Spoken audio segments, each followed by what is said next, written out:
Well, hello there and welcome to this video on VLOOKUPs and HLOOKUPs in Microsoft Excel. As you can see here, we've got some data. This is basically operating profit data for airlines in the US in 2010. And as you also might notice, we don't have the names of the airlines on this in this data. So we've got the carrier entity ID, but we don't have the name. So it's less easy to read than perhaps it could be. So in order to get hold of the names for these carriers, what we can do is use a VLOOKUP. And we go in here and just insert a column to put our VLOOKUP in. You'll see on this tab here, we have the names of the carriers with their carrier entity ID next to them. So what we can do is we can look up from the carrier entity ID here and return the carrier name. There we go, in to here. So the way we do that is with a VLOOKUP, and we can just type equals VLOOKUP.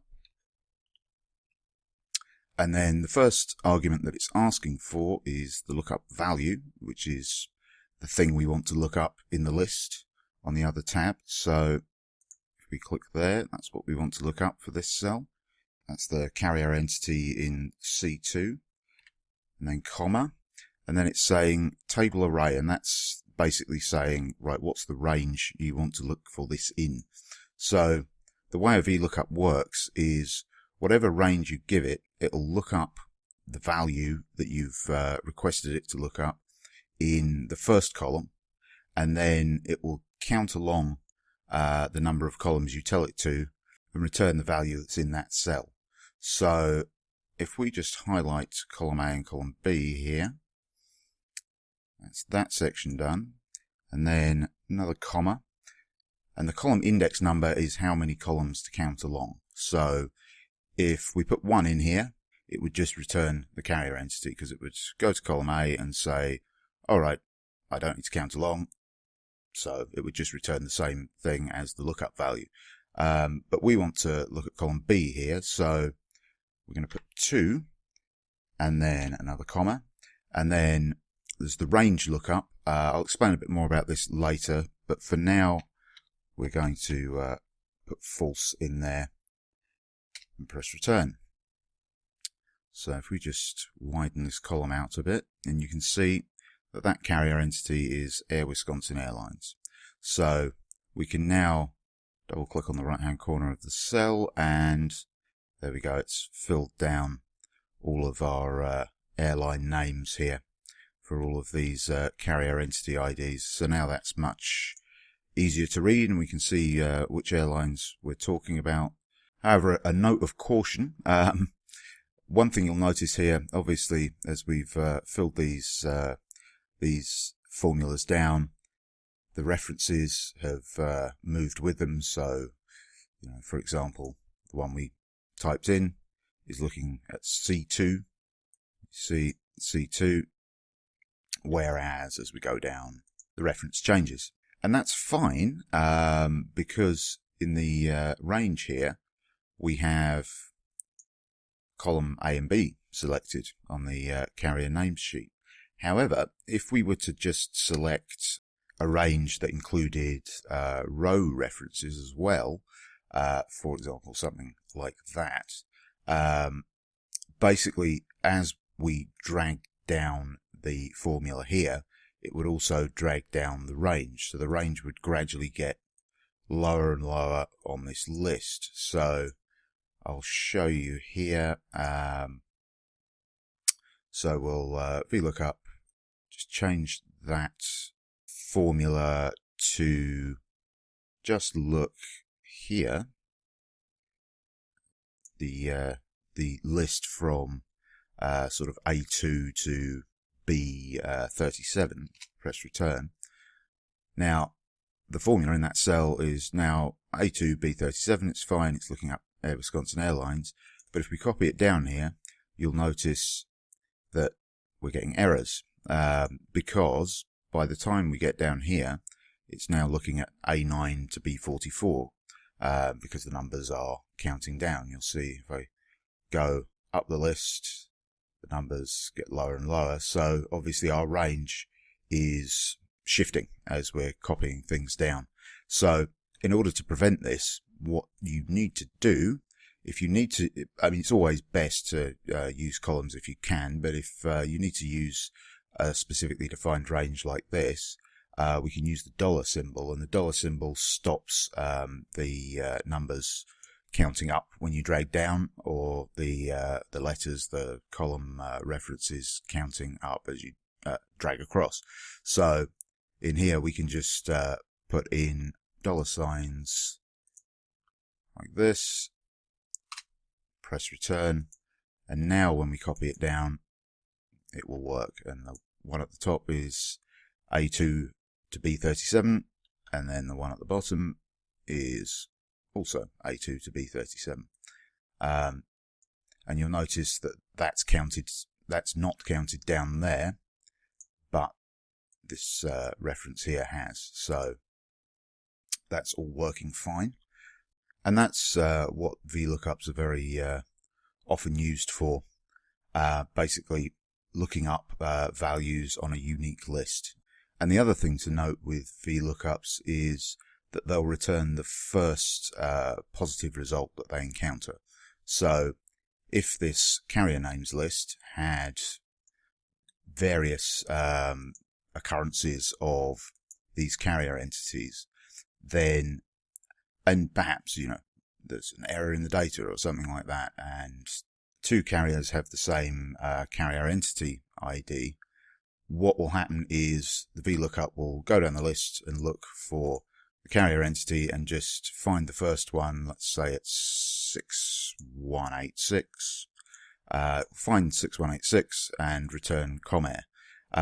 Now, if Executive Airlines was also 6186, it wouldn't make any difference. It would always just get to Comair and return that. So it depends on how the list is sorted as to what it returns. You know, if you sorted the list in the other direction and Executive Airlines was first with the same number, then it would return Executive Airlines.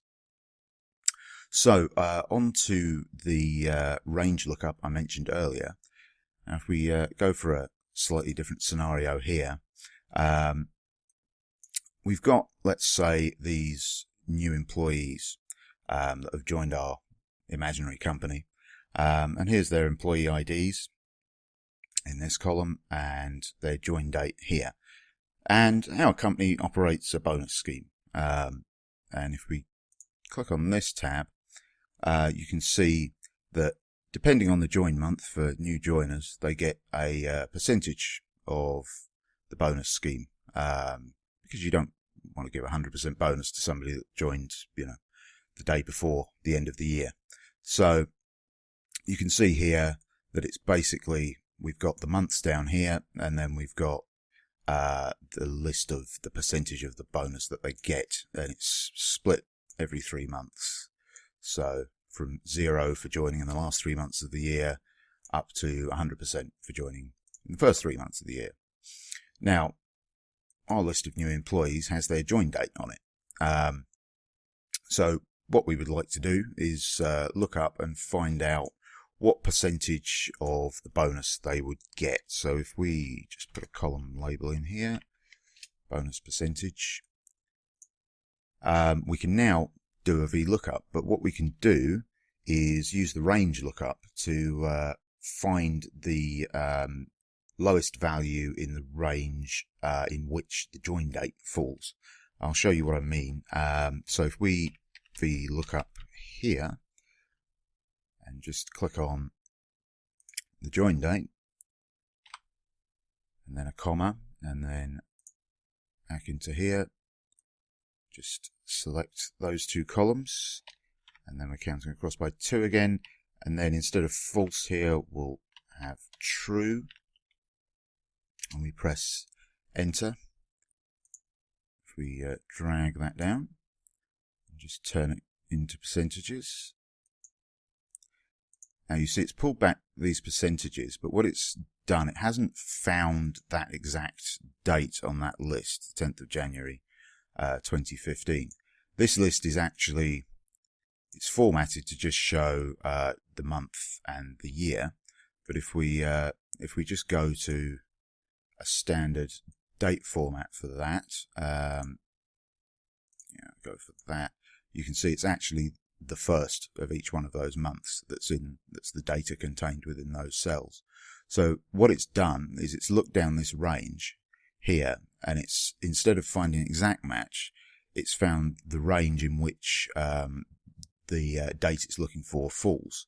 So if we go back to new employees, the first one is the 10th of January. So it's looked down here and gone, okay, that's the 1st of January to the 1st of February, so the 10th of January falls in there. So it goes to the 1st of January, looks across, and returns 100%. If we go back, second one is the 15th of April, and that's returned 70%.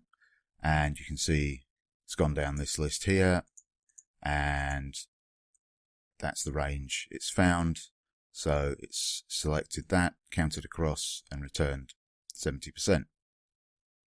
So the next one is, it's also returned 70%, but it's the 25th of June. So if we go back here, you can see that it's counted down to this range here. So it's not, this is just to evidence that it's not taking the nearest value to the value it's looking for. It's taking the lowest value in the range, effectively. So that date would obviously be a lot nearer the 1st of July, so you might expect it to return 40%, but in fact it's looked at this range between the 1st of June and the 1st of July and said, okay, that's the 1st of June, and returned 70%. And then there's the poor person that joined on the 1st of October, who gets 0%, and joined a day earlier, but he got 40%, but there you are. So yeah, that's basically how the range lookup function works in a VLOOKUP. HLOOKUPs are exactly the same, but instead of counting across, instead of looking for the first column in a range and then counting across, they'll look at the first row and then count down. So there's absolutely no difference other than that. It's just the direction in which they work that defines them. So an HLOOKUP, a horizontal lookup, a VLOOKUP, obviously a vertical lookup. Yes, so that is how VLOOKUPs and HLOOKUPs work. Thanks for watching.